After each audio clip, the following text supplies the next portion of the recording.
கல்வாரியின் துணி நேயர்களுக்கு உயிர்த்தெழுந்த இயேசு கிறிஸ்துவின் நாமத்திலே மறுபடியும் வாழ்த்துக்கள். இந்த செய்தி தொடர்ந்து 4வது நாளாக நீங்கள் கேட்டு வருகிறீர்கள். இடமாற்றம் பெற்ற பாத்தியனுடைய வாழ்க்கையை குறித்து இன்றைக்கு கடைசி நாள் செய்தி, கவனமாய் கேளுங்கள். லூக்கா எழுதின சுவிசேஷம் 18ஆம் அதிகாரம் 35ஆம் வசனத்திலிருந்து 45ஆம் வசனம் வரை உள்ள பகுதியை நீங்கள் பிறகு வாசித்து பாருங்கள். ஜெபிப்போம். எங்களை நேசிக்கிற எங்கள் அன்பின் பரலோக பிதாவே, கடந்த 4 வாரங்களாக இடமாற்றம் பெற்ற பாத்திமேயனுடைய வாழ்க்கையை குறித்து நாங்கள் தியானம் பண்ணி வருகிறோம். இன்றைக்கு கடைசி நாள் செய்தி மூலமாக ஒவ்வொருவரோடும் இடைப்படும் ஒரு பெரிய மாற்றத்தை கொண்டு வரும், அற்புதம் செய்யும். இயேசுவின் நாமத்தில் ஜெபிக்கிறேன், ஆமேன். அருமையானவர்களே, இந்த செய்தியின் கடைசி பாகத்துக்கு நாங்கள் வந்திருக்கிறோம். நீங்கள் பிறகு லூக்கா எழுதின சுவிசேஷம் 18ஆம் அதிகாரத்தில் 35 இருந்தும், அதுபோல மாற்கு எழுதின சுவிசேஷத்தில் 10ஆம் அதிகாரம் 46ஆம் வசனத்திலிருந்தும் நீங்கள் வாசித்து பாருங்கள். நாங்கள் கடைசியாக பார்த்தோம், இந்த இயேசுவை குறித்து இவன் கேள்விப்பட்டதும், தாவீதின் குமாரனே எனக்கு இரங்கும் என்று இயேசுவை நோக்கி அவன் கூப்பிட்டதை நாங்கள் பார்க்கிறோம். நடந்தது என்ன? எப்படி இவன் இயேசுவை கூப்பிடலாம்? என்ன தைரியத்திலே இவன் கூப்பிட்டான்? இயேசுவுக்கு இவனால் குணமாக்க முடியும் என்று எப்படி இவனுக்கு தெரியும்? இவன் குருடனாய் இருந்தான் அல்லவா என்று பார்க்கிறோம். குருடனாய் இருந்தாலும் சில கிருபைகளை இவன் பெற்றிருந்தான். ஒன்று, பார்க்க முடியாவிட்டாலும் அவனுக்கு கேட்க முடியும். இன்றைக்கு சிலர் இல்லாததை குறை சொல்லிக்கொண்டே இருப்பார்கள், இருக்கிறதிலே திருப்தி கிடையாது. 2வது, நிதானிக்க முடியும். சத்தத்தை கேட்டு யாரோ ஒரு விசேஷித்த பிரமுகர் போகிறார் என்று அவனால் நிதானிக்க முடிந்தது. 3வது, விசாரிக்க தெரிந்திருந்தான். அவன் விசாரித்தான் யார் போகிறார்கள் என்று. 4வது, அறிந்து கொள்ள முடியும். 37ஆம் வசனத்தில் அவன் கேட்டான், யார்? அப்பொழுது அவர்கள் சொன்னார்கள், நசரேயனாகிய இயேசு போகிறார்கள் என்று. அதன் பிறகு பார்க்கிறோம், விடாமுயற்சி உள்ளவன் 38ஆம் வசனத்தில் அவனை அதட்டினார்கள், பேசாமல் இரண்டு, ஆனால் இன்னும் அதிகமாக அவன் கூப்பிட்டான் என்று பார்க்கிறோம். அடுத்தது, ஊவண்ணா கேட்டதை குறித்து தெளிவுள்ளவன். 41ஆம் வசனத்தில் கேட்டதை குறித்து தெளிவுள்ளவனாயிருந்தான். 41ஆம் வசனத்திலே பாருங்கள், நான் உனக்கு என்ன செய்ய வேண்டும் என்றிருக்கிறேன் என்று கேட்டார். அதற்கு அவனுக்கு 1000 தேவைகள் இருந்தாலும், ஒரு மனைவியை கேட்டிருக்கலாம், கண்ணுக்கு கண்ணா எனக்கு ஒரு கண்களை தரமாட்டீரான். ஒரு வெள்ளை தடி கேட்டிருக்கலாம். இல்லாவிட்டால் தனக்கு வேறு ஏதாவது எய்ட்ஸ் கேட்டிருக்கலாம். ஒரு வீடு கேட்டிருக்கலாம். இல்லாவிட்டால் ஒரு கோடிக்கணக்கான பணத்தை கேட்டிருக்கலாம். ஆனால் அவனுக்கு தெரியும் எதை கேட்க வேண்டும் என்று. அடுத்ததாக நாங்கள் பார்க்கிறோம்,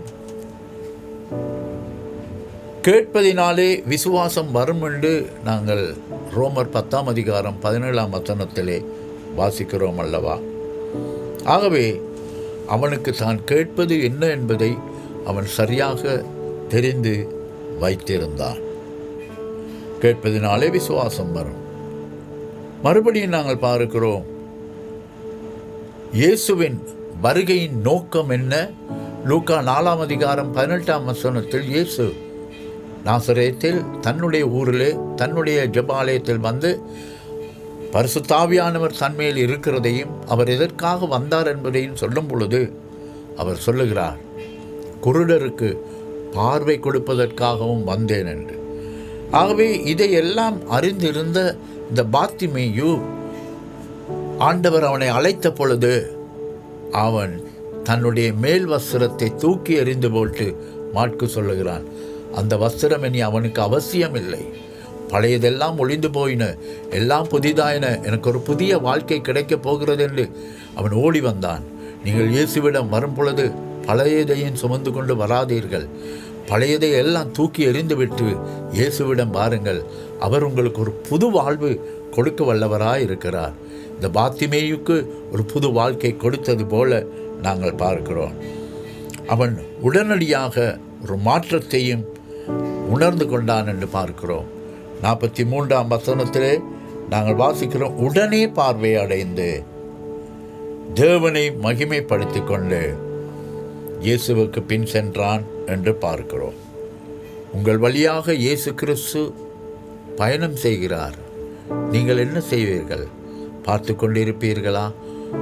ஓ, மதம் மாற்றுகிறவர் என்று நீங்கள் உங்களையே வஞ்சித்து கொண்டிருக்கிறீர்களா? இயேசு அற்புதம் செய்கிறார். உங்களுக்காகவே அற்புதம் செய்ய உங்கள் வழியிலே வருகிறார். எதிர்மறையான 2 சம்பவங்களை குறித்து நான் சொன்னேன். 35ஆம் வசனத்தில் அவன் குருடனாக இருந்தான், வழி அருகே அமர்ந்திருந்தான். 3வது பிச்சை எடுத்துக்கொண்டிருந்தான். ஆனால் எதிர்மறையான அடுத்த சம்பவம் என்னவென்றால், நாங்கள் கடைசி வசனத்திலே பார்க்கிறோம், பார்வை அடைந்தான், இயேசுவை மகிமைப்படுத்தினான், அவருக்கு பின் சென்றான். அதனால் மக்கள் தேவனை புகழ்ந்தார்கள் என்று பார்க்கிறோம். இன்றைக்கும் உங்களுடைய வாழ்க்கையிலே இயேசு செய்கிற அற்புதத்தின் மூலமாக வெறும் அற்புதம் அல்ல, அநேகர் வருவார்கள், அற்புதங்களை பெற்றுக்கொள்வார்கள். ஒருவேளை 4 ஞாயிற்றுக்கிழமை காணிக்கை போட்டுவிட்டு போய்விடுவார்கள். நான் கொழும்பில் ஊழியம் செய்யும் பொழுது ஒரு பாட்டியம்மா திடீரென்று வந்து சொல்வார்கள், நான் போய் ஒரு அம்மாவுக்கு ஜெபிச்சேன், அவங்க எனக்கு காணிக்கை கொடுத்தாங்க, போட்டு விடுங்க. வரமாட்டார்கள். இயேசு கிறிஸ்துவை தேடுகிறவர்கள் இயேசுவை அந்தோனியார் கோயிலுக்கு போய் காணிக்கை போட்டு அற்புதம் பெற்றுக்கொள்வது போல இல்லை. அவர் உங்களுடைய பணத்தை விரும்பவில்லை, எதிர்பார்க்கவும் இல்லை. அவர் உங்களுடைய உள்ளத்தையே விரும்புகிறார். உங்களுடைய வாழ்க்கையை அவருக்கு கொடுப்பீர்களா? உங்களுடைய வாழ்க்கையை மாற்றுவார். வீதியோரமாய் உட்கார்ந்து பிச்சை எடுத்து கொண்டிருந்த அவனுடைய வாழ்க்கையில் ஒரு பெரிய புரட்சி ஏற்பட்டது, வாழ்க்கையிலே மாற்றம் ஏற்பட்டது. அவன் எல்லாவற்றையும் விட்டு இயேசுவுக்கு பின் சென்றான் என்று பார்க்கிறோம். வாழ்க்கையில் ஒரு முக்கியமான தீர்மானம் என்ன தெரியுமா? இயேசுவுக்கு பின் செல்வது தான். இயேசுவின் பின்னே போக துணிந்தேன், பின்னோக்கே நான் என்று பாடுவது மட்டும் போதாது. இன்றைக்கு ஒரு தீர்மானம் எடுங்கள். அன்றைக்கு அந்த பாத்திமேயனுடைய வாழ்க்கையிலே அற்புதம் செய்த இயேசு உங்களுடைய வாழ்க்கையிலும் அற்புதம் செய்வாராக. உங்களுடைய பெயர் எப்படிப்பட்டதாக இருந்தாலும், பெயர் நல்ல அர்த்தமுள்ள பெயராக இருந்தாலும், வாழ்க்கை அலங்கோலமாக இருக்கிறதா? அப்படிப்பட்டவர்களுக்கு தான் இயேசு கிறிஸ்து பரத்திலே இருந்து வந்தார். இன்றைக்கும் அவர் உங்களுக்கு பக்கத்திலே, உங்களுடைய வீட்டிலே அவர் இருக்கிறார். அவரிடத்திலே கேளுங்கள், இயேசுவே எனக்கும் இறங்கும், எனக்கும் ஒரு அற்புதத்தை செய்யும் என்று கேட்பீர்களா? ஆண்டவர் அற்புதம் செய்ய வல்லவராயிருக்கிறார். பட்சபாதம் பார்க்காதவர்.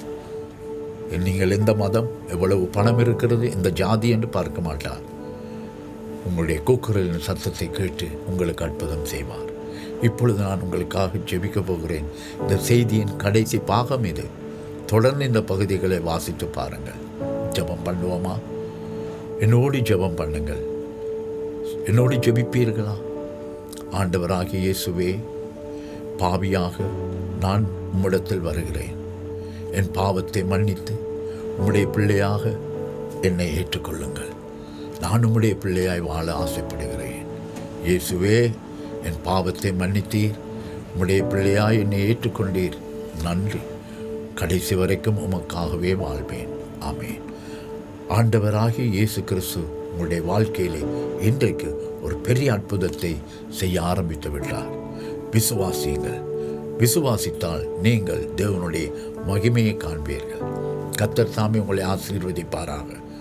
இந்த செய்தி உங்களுக்கு எப்படி ஆசீர்வாதமாக இருந்தது என்று எங்களோடு தொடர்பு கொள்ளுங்கள்.